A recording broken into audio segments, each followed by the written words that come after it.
Peace, family. This is Lionsdale with another news and commentary. Your president, Donald Trump, has finally found a selection on his next Supreme Court pick to replace soon-to-retired Justice Anthony Kennedy. His name is Brett Kavanaugh. So I'm going to go ahead and play this video, and I'm going to give you the rest of my commentary. Tonight, it is my honor and privilege to announce that I will nominate Judge Brett Kavanaugh to the United States Supreme Court.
Okay, guys. As you can see, that was your president Donald Trump's new replacement of soon-to-be retired Justice Anthony Kennedy, of Brett Kavanaugh. Now, I'm going to read this is from the Washington Post, and this is very interesting. So, let's see here. Here we go. President Trump on Monday nominated federal judge Brett M. Kavanaugh to the Supreme Court, elevating conservative stalwart with deep ties to the Republican establishment to succeed retired Justice Anthony M. Kennedy, and triggering a partisan war over the court's future. Kavanaugh, 53, who lives in Washington, Maryland suburbs, serves on the U.S. Court of Appeals for the D.C. Circuit and worked in George W. Bush's White House before moving to the federal bench. He served as a clerk to Kennedy in the early 1990s, alongside with Justice Neil M. Gorsuch, whom Trump nominated for the Supreme Court last year. Quote, in keeping with President Reagan's legacy, I do not ask about a nominee's personal opinions, Trump said in an announcement in the East Room of the White House. What matters is not a judge's political views, but whether they can set aside those views to do what the Constitution required. I am pleased to say that I have found, without a doubt, such as a person.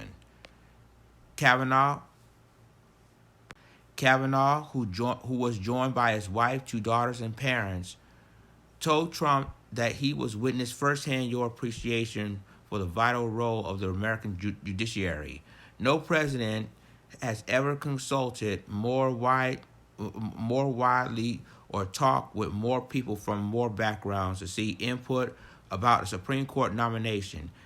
Kavanaugh said this: Mr. President, I am grateful to you and I am humbled by your confidence in me. He described his judicial philosophy as straightforward. So here is Mr. Kavanaugh's first ever press conference about his upcoming new Supreme Court justices selection. So here it is. Tonight, it is my honor and privilege to announce that I will nominate Judge Brett Kavanaugh to the United States Supreme Court.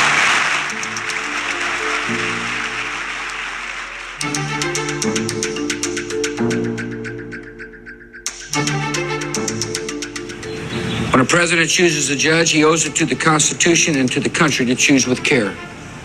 And I have done so in choosing Brett Kavanaugh. And faithfully discharge the duties of the office on which I am about to enter. So help me God. Congratulations, Judge.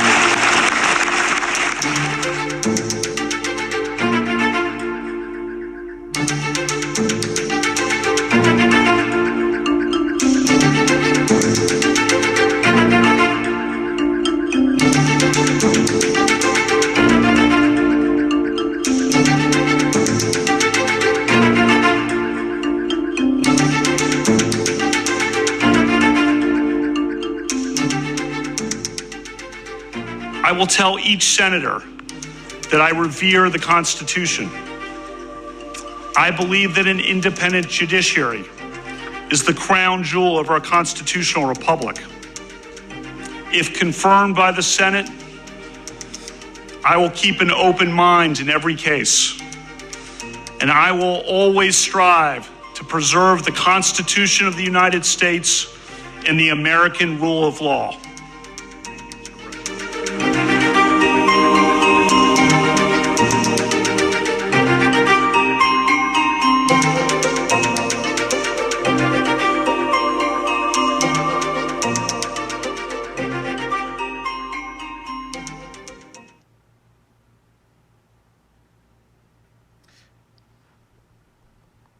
So there you have it, ladies and gentlemen.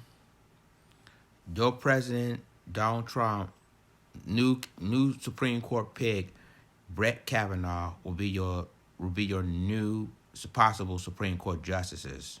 So I'm gonna go ahead and continue this. Of course, this is from the Washington Post. It says that a judge must be independent and must interpret the law, not making the law, Kavanaugh said.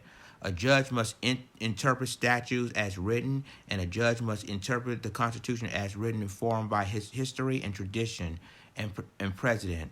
Kavanaugh's remarks, which include a bevy of stories about his background and family, appeared designed to cast him as an ally of women in advance of a nomination battle, expected to center in part of his views on abortion and contraception.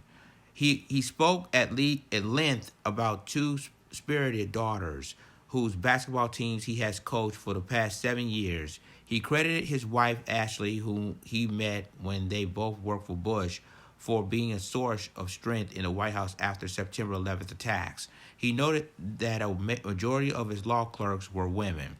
And Kavanaugh said he was first exposed to law by his mother, who practiced her closing arguments at a dinner table as a prosecutor before becoming a trial judge. Her trademark line was, "Use your common sense. What rings true? What rings false?" Kavanaugh recounted, "That's good advice for a juror and for a son." Kavanaugh's link to the Bush political dynasty gave Trump pause during the search process, and he peppered associates with questions about whether my base would embrace him. But ultimately, prodded to the top advisors and veteran Republicans, Trump decided that Kavanaugh's linked conservative judicial record made up of any lingering concerns about how some of the court's supporters would view the pick, White House official says. Debates over Kavanaugh's career paper trail from the Bush White House to investigating President Bill Clinton under independent counsel Kenneth W. Starr, in addition to his extensive legal writings, are expected to dominate his hearings, according to Republicans and Democrat aides in the Senate prepared for those sessions. Republicans leaders firmly believe that Kavanaugh could be instrumental in pitching the ideological makeup of the court to the right and leaving a conservative imprint on the law. For a generation. They also see the coming confirmation fight as a chance to galvanize their votes ahead of this year's midterm elections, where the GOP 51st seat Senate majority is at risk. I will lift heaven and earth to see that he is confirmed. Senator Orrin Hatch. Kennedy, who was nominated by President Ronald Reagan in 1987, has long served as pivotal swing vote on the court. Democrats are preparing for what they hope will be a prolonged showdown on Capitol Hill, determined to rally in defense of Roe v. Wade, the landmark abortion rights decision, LGBTQ rights, and same-sex marriage, all areas of the law that they fear could be ruptured by the court. I will oppose Judge Kavanaugh's nomination with everything I have, Senate Minority Leader Charles E. Schumer said in a statement.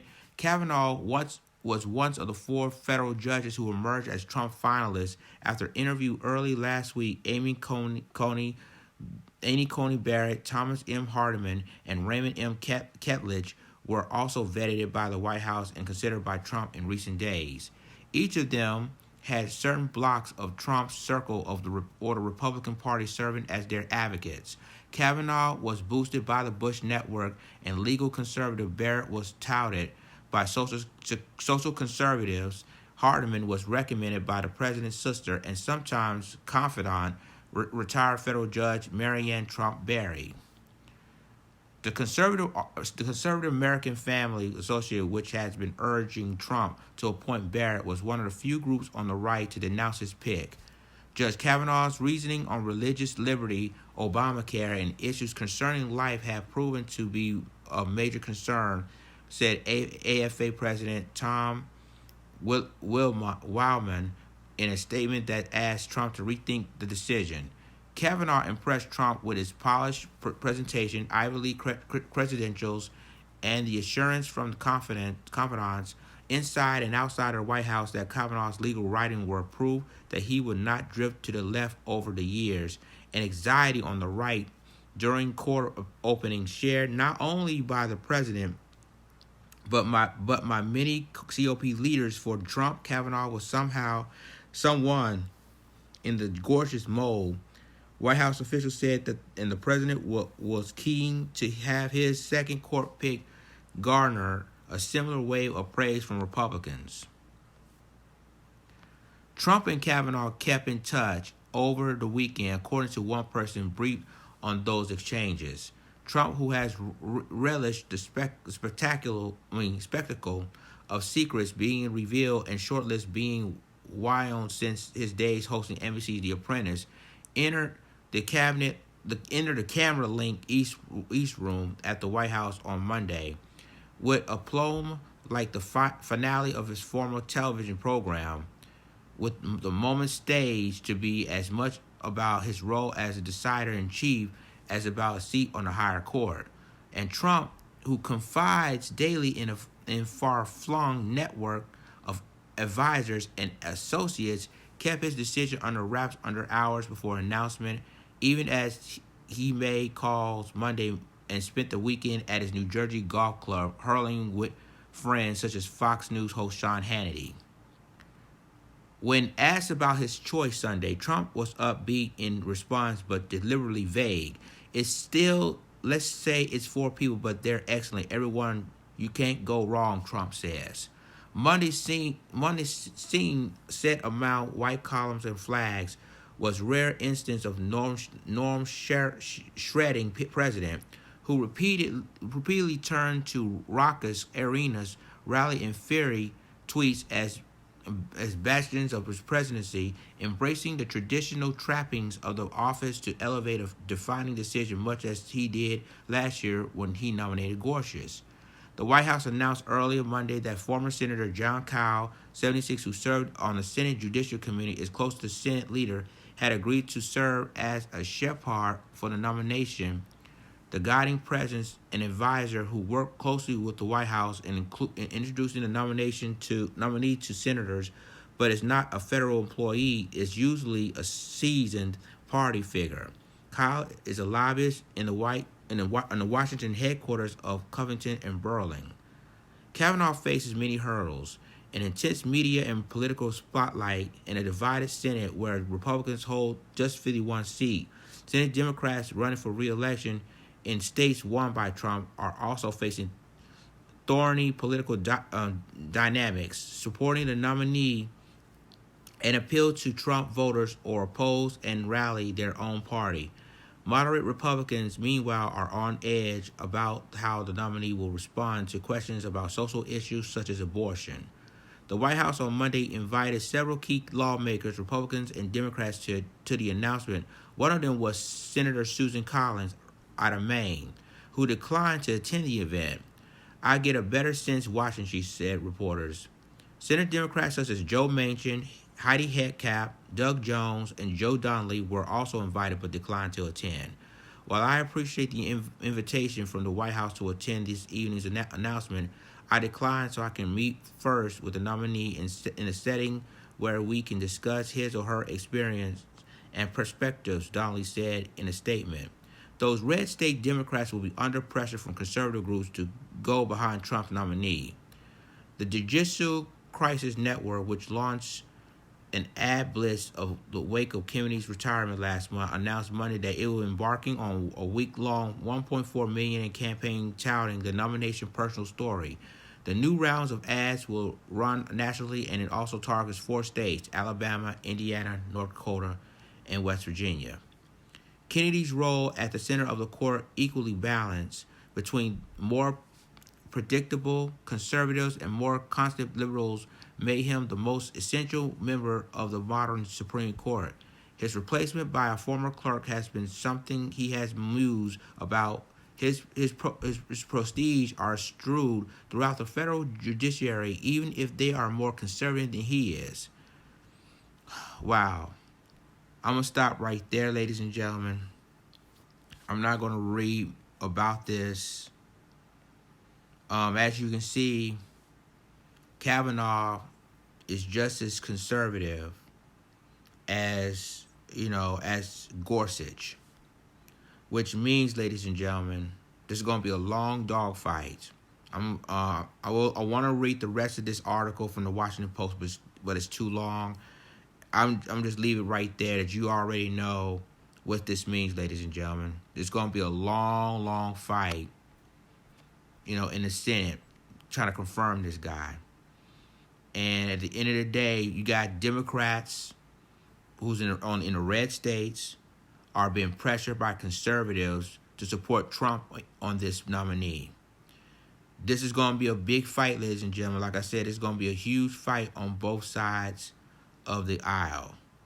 And Brett Kavanaugh is like Neil Gorsuch 2.0, in my opinion. So tell me what you think about this. Share this video. Subscribe to my YouTube channel, my reaction channel, and my Black Junction channel for more news and commentary. And with that being said, this is Lions Den signing off. Deuces.